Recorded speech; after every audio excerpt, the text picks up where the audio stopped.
मला आजही ती गोष्ट आठवते की जेव्हा बाळासाहेबांना कळलं की हा काही राहत नाही पक्षात आता. माझी शेवटची भेट होती.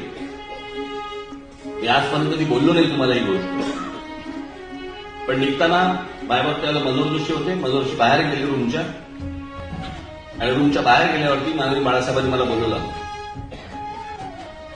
असे हात पसरले माझ्यासमोर, मला मिठी मारली आणि म्हणाले आता जा. त्यांना समजलं. त्या मुलाखत करण्याने मला विचारलं की भुजबळांचं बंड, नारायण राणेंचं बंड, शिंदेचं बंड आणि तुमचं बंड. म्हटलं माझं बंड लावू नका त्याच्यात. हे सगळेजण गेले, हे एका पक्षात गेले आणि सत्तेत गेले. या तुमच्या राज ठाकरेने स्वर्गीय माननीय बाळासाहेबांना भेटून त्यांना सांगून मी बाहेर पडलेलो आहे